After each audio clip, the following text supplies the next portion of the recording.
All right, we are recording. We are live. Mike's Movie Podcast featuring Evan. This is episode number 2. Movie number 3 we are reviewing. Movie number 3, of course, is the 1965 David Lean epic, Dr. Zhivago, starring Omar Sharif and Alec Guinness, of course, who both appeared in the Lawrence of Arabia movie. Evan, I guess let's get right into this. How does this one stack up in your mind to Lawrence of Arabia and Ben-Hur, or, Larry and Benny, as we affectionately know them as? Yeah. So I was thinking about that. I think it's in a separate camp from Larry and Benny. So we did Larry, we did Benny last week, and now, we're doing Doc. Yeah. And that's, it's just sort of our shorthand for Dr. Zhivago. I really like this movie. This is the only one of the 3 that I'd seen before in its entirety, although I couldn't recall most of the details. And so most of this was brand new to me. I guess in terms of serious reflections, this one is a little bit more effort. I guess I'll say it's not as gratifying. It's not as, immediately pleasing to the senses as the other 2. It's not action oriented. This is a romantic drama, but set against a similarly vast historical landscape as the other 2. And obviously some parallels to Larry, right? Given that these are sort of the 2 magnum opus, or 2 of the 3 after Bridge of the River on the River Kwai, which we maybe I would recommend that we cover on this little festival of epics. So I guess I would say, we can talk about, ultimate rankings and things like that. This one was harder to sit through. Still rewarding. I have a feeling like this one's just going to take more work for me to fully process and understand. Right. Yeah, no, I was had the similar thing. Now, what's difficult for me to figure out in terms of like having a harder time sitting through is how much of that is just my attention span, which is totally not. And, because like all I have the attention span for these days is like 8 to 12 minute YouTube clips. So man, tough, dude. Yeah, so that's the type of stuff where I'm enjoying it, of this whole like I'm gonna, because the part of, quick note, is like part of the process of watching these movies, and Evan and I have, is that we put our phones away and we put them on airplane mode, do not disturb. So the only form of electronic information that we are absorbing is in the form of the movie. And I will say that was difficult. It's not like Terminator 2, which has you glued to it. That one was but at the same time, I guess, T2 is a fairly good example, because that movie has just a lot of stimulation in it as well. Terminator 2 is an excellent movie to compare this to. I was thinking about that a lot too. It's like, what is this? Okay, so you have this in 1965, right? And then out of nowhere, 1991, you got Terminator 2. You know what? We'll save that for another pod. We've done Terminator 2 before. We're going to do it again. But, to your point, I feel like I am incredibly unfit to watch these movies. I guess that's one of the most honest things I could say about it. And I feel like since we've been doing this, it's only been 3 weeks now. Did Larry, Benny, and Doc, all 3.5 hours plus. I feel like we've been like working out. Like working out. It's like I desperately want to be able to do the classic Adam Higgins, plant myself in front of the TV and just glue my eyes to the screen and watch for 3.5 hours straight without getting up to go to the bathroom, without doing anything. Like, don't even take your eyeballs away from the screen. And I am so far from that. I mean, even though we have our phones off, I'm standing up, I'm walking around, I'm dancing, I'm taking bathroom breaks. I found a way, by the way, to take a pee during the movie while it's still going without pausing it and getting still, because I have a bathroom that's close to my TV. And if I don't turn on the fan and don't shut the door, which is risky because I have a roommate, and pee in the sink, I can hear the movie. But if I pee in the toilet, then the water hitting, the pee hitting the water blocks the sound of the movies. So this is my new system, and I'm happy with it. But I just, one of these days, Jess, my roommate upstairs, who I want to keep, I want to stay on her good side because we're stuck together here in the quarantine times. If she comes down and catches me pissing in the sink, it's over. Just got to be careful. I mean, the thing is that you're not going to be touching the bowl of the sink anyway. So I think that's perfectly sterile. And to be totally honest here, first of all, I'm going to say I don't know the extent to which that you're joking. I'm going to choose to believe that you are being serious. But I feel like when you're using a sink, you're spitting in that all the time. I think that's probably peeing in a sink is probably more sanitary than like spitting in it. Oh, absolutely, especially nowadays, right? There's no coronavirus in my pee. And I'll tell you something else. Look, I got 2 beverages going right now. I probably consumed about 2 gallons of liquid already today. I got a homemade iced coffee. I got some Alka-Seltzer Plus because I got a headache. But I always am drinking. What does that mean? This piss is clear. I don't have a hint of that Adam Higgins Turco, acid yellow goopy gunk smegma pee. Mine is crystal clear. And it is just as good as high quality Fiji water to drink. And so I don't expect the rest of the world to understand this. I remember I have had this habit of peeing in the sink since I was a teenager. And can't remember why I started, but I figured out it was a thing you could do, and it was a pretty good idea. And when I was living with a girlfriend like 10 years ago. Remember Erica, and I was peeing in the sink late at night, and because I didn't want to go in the bathroom and make the noise, and she found out about it, and man, I was surprised at how upset she was. Anyway, well, anyway, I will say when I started this, I was not expecting to have a urinary confessional going on here, but it's hard. It's a little hard not to talk about, Mike. Because as I shared, I'm a guy who has to go a lot, and these movies are really long. So I was waiting, I knew at some point we'd have to discuss this. And so I will say, why don't you just pause the movie? Because I don't want to, it's already dragging out for 3.5+ hours, and I just want to keep it going. I want to recreate the movie theater experience as closely as possible. Okay. Yeah. That's true. I'll say, as long as we are on the on this topic here too, I will say I cannot remember the last time where I went to see a movie at a theater and I did not have to have a restroom break at some point in there, because what I always do is I go to a theater and I can't help but get a Diet Coke. And even a small Diet Coke, if you go to an AMC, is 64 ounces. So inevitably 45 minutes in, it's just I gotta take a sprint, and I gotta make it happen. In fact, you want to tie this back to Uncut Gems.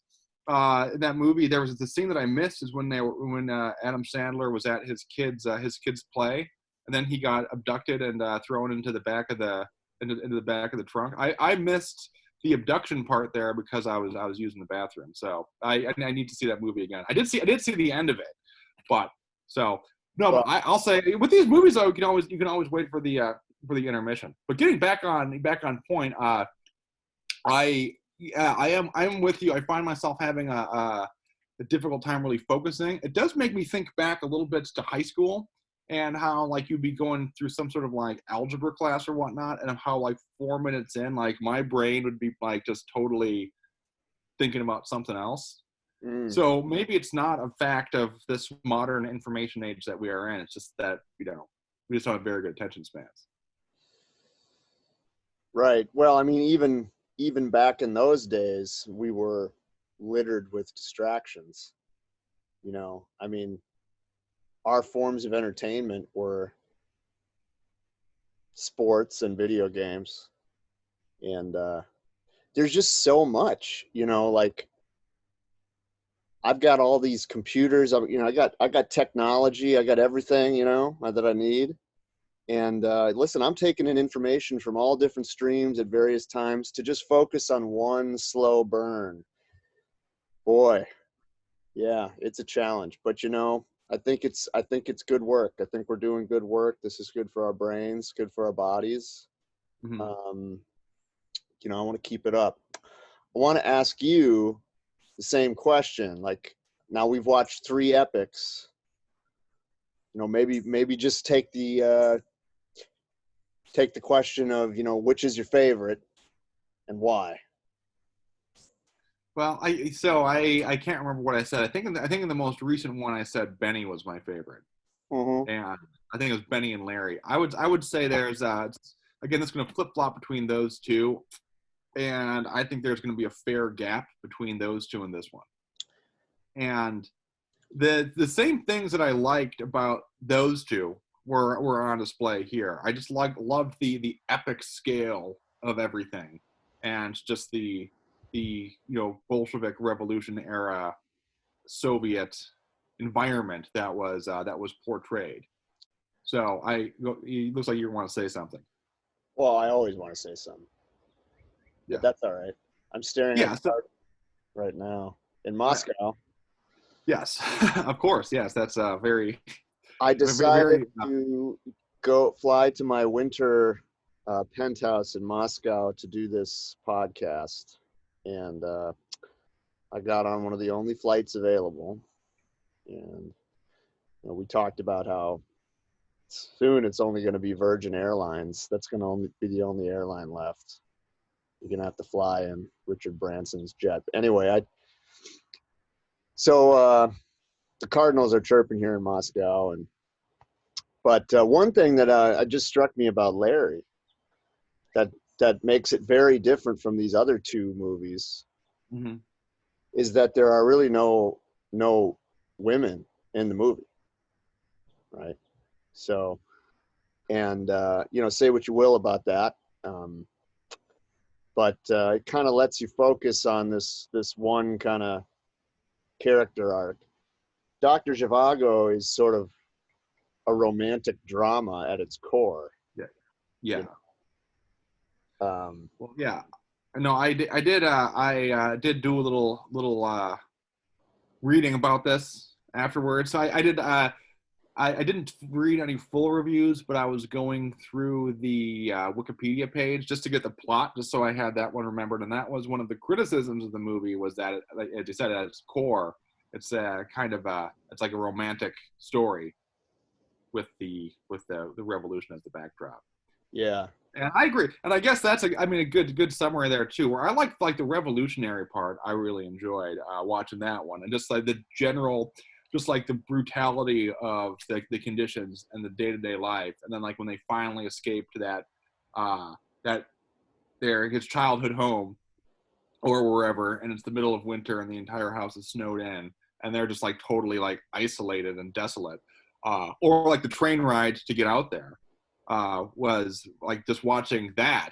I thought was effective, and I think that's where the slow burn becomes very engaging. Yeah. It's like the slow burn, like when you are experiencing that, just like that level of existence, which is just intense, Mm-hmm. and you can kind of drag it on. Going to like Benny, for example, like when they're in the galley, and it's like we talked about, when they're just like banging the drum and being like, okay, ramming speed. Like those scenes, like those, and those ones, in my opinion, they can like stretch out as long as they want, and I'll enjoy it. So that's like the part of the movie that I thought was quite good and quite engaging. Do you think this movie really captured the Russianness of the story? You can't help but notice that David Lean is drawn to these these landscapes and these historical events that were true tests of man's ability to endure. Mm-hmm. And in Larry, it's the desert, and in Doc, it's that barren, frigid Russian landscape, and you know Mm-hmm. I, that seems to be a theme for these epics. But we talked about, are you distracted by the cardinal in your yeah, that's backyard? a really loud bird, man. Yeah. We'll just go with it. Well, yeah, yeah. Let's I think enjoy you're it. more Yeah, excited by it than I am. yeah. No, okay. We'll keep all keep on going. Nature is great. So your point is like David Lean, is he just attracted to these barren landscapes? Yeah, he's trying to make you feel what it felt to be in such punishing circumstances. You got to remember this was post World War II. These movies came out. Everybody was in Fat City. You know, people were living high on the hog. He's trying to take you back. In this Mhm. case, and both these movies take place in around the same time, right? They're supposed to. Just Yes, I believe. Yeah, it's like kind of a World War I during era. World War I, basically. Yeah. Yeah. Which that gets at another point. Like this one even more than Larry, and I am gonna probably go inside in a little bit here because that is a really loud bird. Good God, Yeah, you know what? Hey, why wait? I think you loud! should. That bird is louder than Sammy Hagar. You know, at a wedding party after drinking like a bottle of his own Mas tequila. Unbelievable. So You here's a know, question for you. When after Sammy Hagar joined Van Halen, when they went on tour, were they only playing like the Hagar era songs? So like if you're like, hey, we're going to the Bradley Center here, Van Halen's playing, it's 1989. I can't wait for them to play like Unchained and Ice Cream Man I can't and see how they could have gotten away with that. I don't know the answer. I think it's very like this would be very researchable, uh, yeah. but I can't see how you could say, okay, well, we have this new singer and this new record. We're not going to play any of the 7 years worth of music that led you to buy a ticket to our concert. I just can't imagine that, but maybe. Mhm. I would also love to hear Sammy Hagar sing something like Atomic Punk. I just can't even imagine it, Yeah. you know? Yeah, I mean, I, Fuck, I, man. I, I can see him. I can see him doing "Jump." I can see him singing that one fairly easily. Yeah, or even something like But, Panama, those more party songs. yeah, But yeah. Panama's actually, yeah. Panama's that seems to like be spiritually aligned with the Sammy Hagar, true, true, true. or like "Hot for Teacher." Yeah. Basically, 1984. I could see Hagar doing pretty well. But yeah, I think I have to imagine though. I feel like uh, well, we can look this up a little bit later. How did we get on this topic again? Sammy Hagar talking about the birds, talking about all of that I stuff. don't know, but it's making me think that like so this is a good opportunity for a little plug for our next venture, which will be Mike and Evan Productions, the Ozzy Osbourne basketball draft. And we're not going to give away too many details, but I think a follow up will probably be something like a Van Halen draft, um, depending on how this first one goes.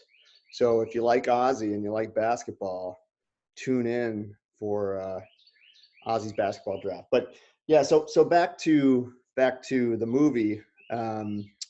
We got on Van Halen because the Cardinal outside is so loud, and I compared it to Sammy Hagar, um, which was a complete tangent. And I Mhm. basically, you know, don't even remember anything about the movie Well, now because of that bird. well, I think so. Another thing I want to talk about is the the acting part of it. Is that what we both mentioned for Larry and Benny was the virtuoso performance of like Yeah. Peter O'Toole and Charlton Heston. Yes. And I feel like in this one, like the story didn't really like lend itself to that same level of performance from No, Omar Sharif. And I think he did a great job in the movie, but it's like it wasn't yeah, it wasn't the same. I liked him better in Lawrence of Arabia. Mhm. To be honest, I liked him in this too. In fact, I watched this movie like 6 years ago, and I rented it from the library, the VHS tape, and I put it in the morning before anybody woke up and just got the coffee and just watched it. and I remember thinking he was good. And then I saw him in Lawrence of Arabia, and I thought, man, that was, it's probably his performance in that movie that earned him this title role. Which makes sense timing wise too, because if you're David Lee and you made Lawrence of Arabia in 1962, it came out. It probably took at least 3 years to make Zhivago. But you're right. It didn't lend itself to that kind of performance. Because the character isn't like as much of a focal point, even though it's, he's the title. His name is the title of the movie. Yeah. But there's just more going on here. There's also, I think you get a lot more. The emphasis is probably split between he and the character Lara, who, by the way, is not even close to. She wasn't anywhere near as hot as his actual wife. And I remember having that same feeling when I watched it the first time. Like, this guy's an idiot. He's fallen in love with this blonde whatever, when God gave him a beautiful woman to be his wife, who was also his cousin, Tanya. Yeah. So anyway, I feel like Tanya was his cousin. See, I didn't catch that. I mean, I did not catch that. I might have made that up. I think it's his cousin. No, I think you're right though, because at the beginning, Dr. Zhivago's mom died. Yeah. But I like some of the synopsises that I've read, he was married to his cousin. So, but I don't recall that like being clear in the movie, although I may have just missed it because I was daydreaming somewhere. Well, I just thought that because he calls the guy who took care of him uncle, but that may mean he's just like his dad's friend or something. I'm really not smart enough for these movies, and like we've already established, like I don't have the attention span. I really wish I did.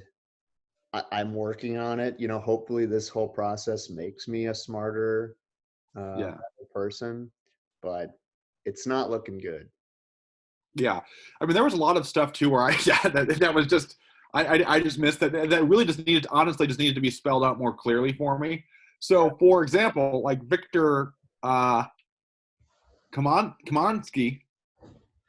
I can't even pronounce it. I'm just like, again, this is me being Ipopipovich Kamovsky. Kamovsky, yes, yeah, Victor Kamovsky. Like his character, I did not fully understand what his role was either, and that's where it's like we were talking about this after the movie yesterday, where there just needs to be like more exposition in that exposition in the dialogue, where Dr. Zhivago's like, oh yes, Victor, this is the role that he plays in our particular society and how we are connected to him. And here are his motivations, where I guess in that sense, it does make me understand like how movies work a little bit more and like why exposition is so important, because it wasn't laid out clearly enough for me because, I've probably been conditioned by modern movies. And then, it kind of goes back to the Terminator, where, Terminator, when Reese and Sarah Connor are escaping from the tech noir, and then interspersed in there, you have Reese who's explaining exactly what's going on in the story. Anyway.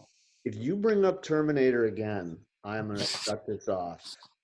We'll be done. All right? No. Okay. No, that actually reminds me. So Mike was supposed to come and visit me here in North Carolina this coming week, because we try to visit at least once a year, usually twice. We do a pretty good job. Yeah. And I was going to give him a late Christmas, early birthday present, which was a promotional poster from Terminator Dark Fate that I got from the Alamo Draft House. I've been saving it for you. Not going to be able to do that because Mike will not be able to travel here as planned. But, hopefully we'll make that happen later in the summer. Yeah. I do have some notes, and I did see a Google Calendar reminder for my flight next week, which will of course not be happening. I did want to make one note of just a few other movies that this made me think of. Was of course I'm going to start with Terminator 2. So the guy that Laura was married to, Laura's husband, he has that scar on his face, which reminded me of John Connor from the opening scene. What did I just say? Okay. You think I'm messing around? Okay, that's it. I'm done. Then of course the train scene, when they're on the train, of course, reminded me of Snowpiercer, which I don't know if you've seen, No. but I have to do a Google search. I imagine that there was some overlap and inspiration there. And then the other thing that again, there's no connection that was made in this movie outside of in my mind, but when he is the scene when he is in the in the house and it's the winter time and he's sitting down to work on his poetry, and then he gets distracted by the wolves. Yes. That made me think about Phantom Thread a little bit when Daniel Day-Lewis is working on his stuff, and like his wife is like making noise with the bread. He's like, I can't concentrate right now. It's so loud. Which there's that just jogged that memory in my mind. Everybody I've watched Phantom Thread with and talked to about it had problems with that movie. I think it's one of the best movies he's ever made. Yeah. Definitely Oh, one it of was my great. favorite movies that year. And I don't watch a lot of movies, which I guess means I don't really know. But You know what though? I mean, Phantom Thread, I feel like is kind of a throwback to this era, because that movie's a slow burn with not that much happening. yeah. Or I mean, stuff happens, but it's it's a lot more low key. Right. Right. And I enjoyed it. So, well, let's with Doctor Z though. So let's just say, like, what are the two things that you like the most about this movie?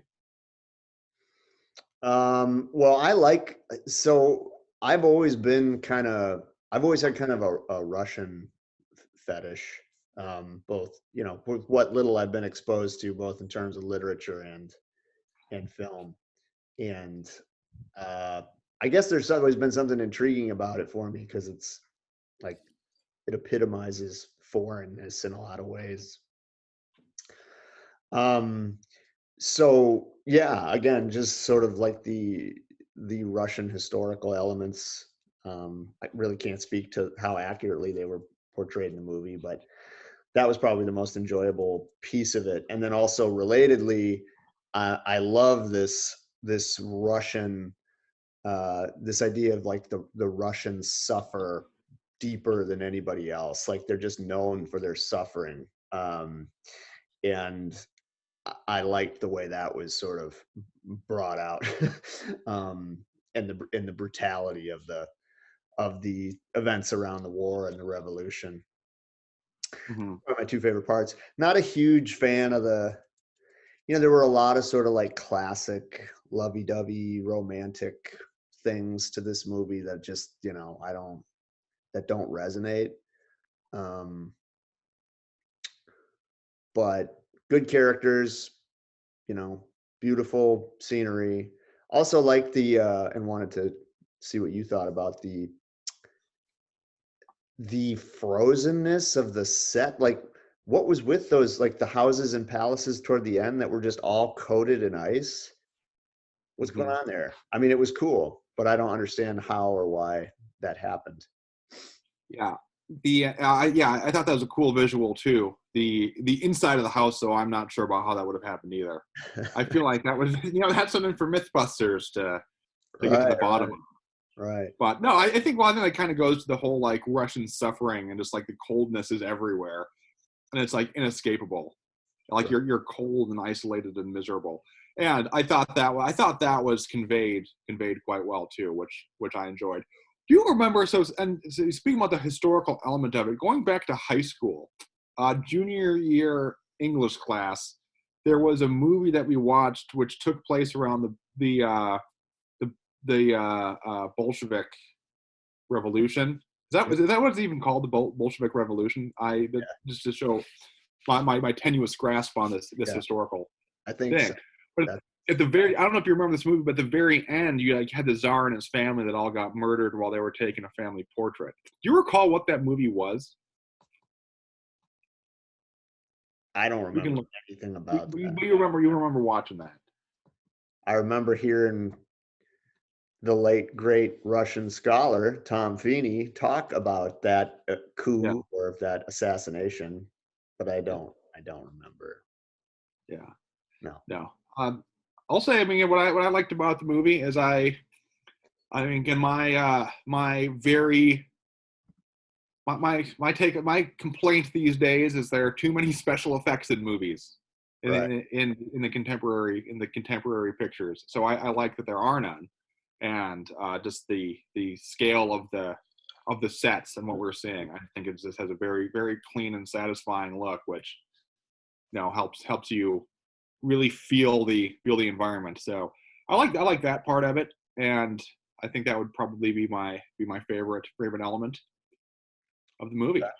And that's all. Like these movies too. Like I have a hard time following the story. I mean, after the fact, reading about it, I'm able to pierce it together after the fact. But I just try to just like soak it in visually, and and understand what I can. Well, so here's a broader point slash question. To what extent do you think you need further education in order to properly enjoy these movies? Like there's different theories of art around that, right? Like that you need to be kind of somewhat cultured and primed with information and context in order to really properly ingest a piece of work. And I think that kind of applies for me in this too. Like, I mean, it's just too frustrating and scattered without some kind of primer. And I'm thinking Mhm. about like, all right, in the 60s when people were buying tickets to go to these movies, I'd like to know, like, did the average moviegoer read something about this film? Were they just more educated and knowledgeable about those historical events in general? Probably. Or did they just go to see a good movie and not knowing what they were going to get? Mhm. You know, because that's hard with any of these three movies to just show up. Less so with Ben-Hur. I think that's probably the one of the three you could just show up and watch it, and it's like you can get it, enough. Yeah. But the other two, the David Lean ones, it's like, man, there's just a lot, and you need to kind of know what exactly is going on, and it's quite complicated in the case of the Russian Revolution too. Um, so Yeah. anyway, Yeah. Well, that's I'm going to just to speculate a little bit here is that I think that we what you can infer is that these movies were made because there was a demand for those stories to be told.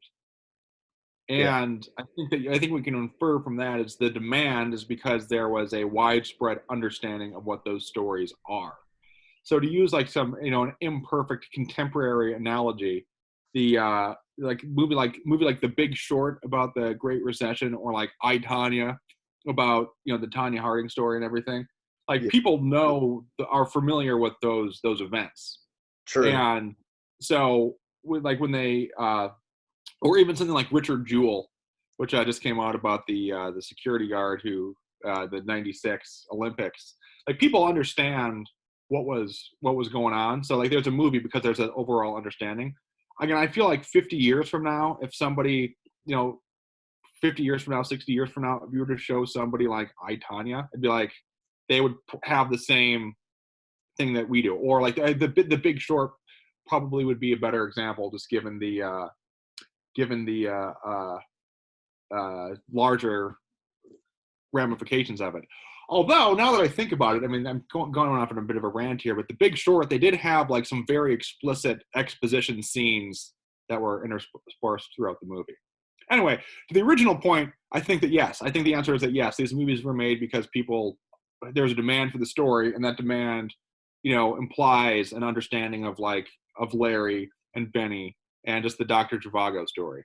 yeah, So yeah, yeah, and yeah, maybe their minds were just more primed for this particular type of storytelling where like you very intently watch right, what's going on. yeah, yeah. No, I can see that. I don't know. Yeah, Well, well, this is what you get when you have two people who are.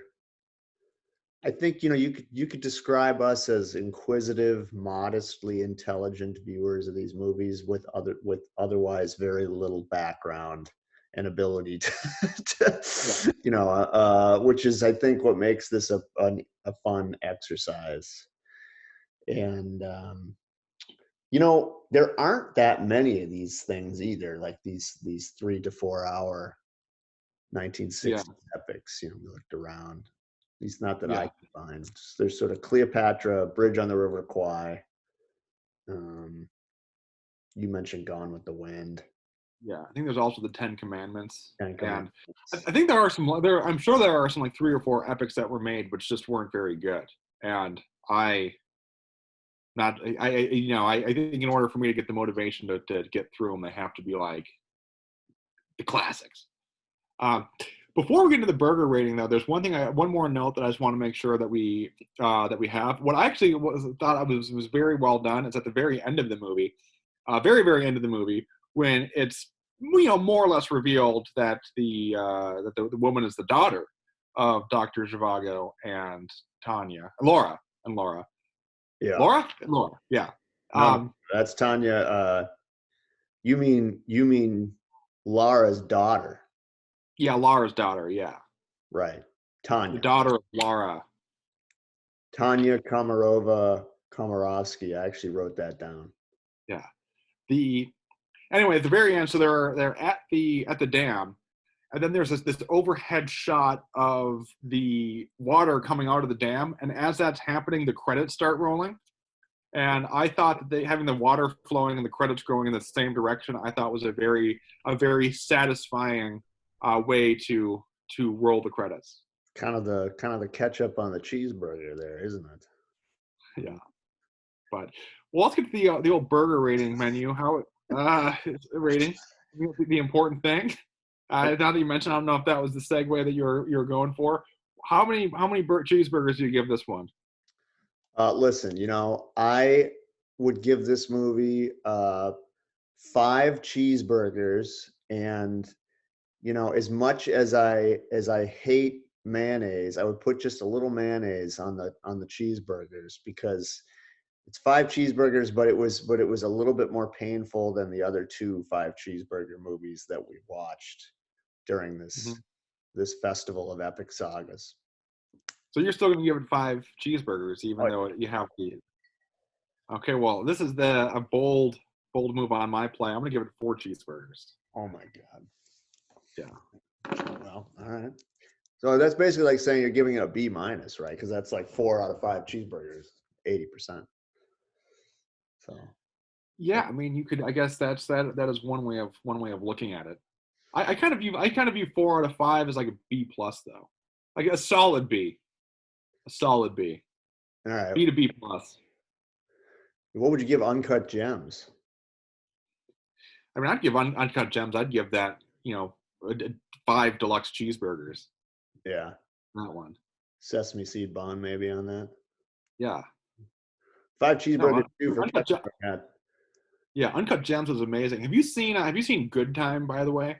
No. Good Time is by the same directors as Uncut Gems. It's with Robert Pattinson, notable for his Twilight fame and of course The Lighthouse. But the Good Time is if you liked Uncut Gems, I'd highly recommend that. All right. I'll check it out. But yeah, no, I would say four cheeseburgers for this one. I'm happy I watched it. Happy I watched it. I think it's kind of a classic bit of cinema, an important film, and it's good to get these checked off, especially now in our coronavirus stay-at-home world that we are living in. All right. Yeah. Are we done with Yeah, this sucker here?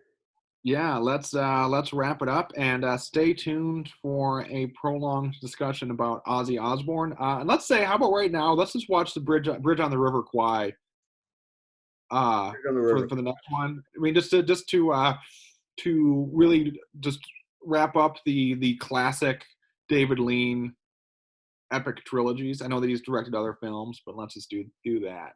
Bridge on the River Yeah. Kwai for the next one. It's not 3 hours though. It's less than 3 hours. It's 161 minutes. So kind of breaking it, but I think it's the logical extension. We should probably just watch David Lean's whole filmography. The other thing, Mike and I are going to be starting a War and Peace book club. We're going to read War and Peace. And the last time we did this was a few years ago. We read Moby Dick, and it took Yeah. me about 4 years to read the book. Yeah. and that kind of wrecked the whole thing. And then we did a podcast, I think, about the film version with We did. Well, yeah, the made-for-TV film version with Patrick Stewart. right. And You can go back in the archives for that little gem. But all right, well, we'll be done with this, and we'll say goodbye to Doc. And next week we'll get into Bridge on the River Kwai. Bridge, yeah.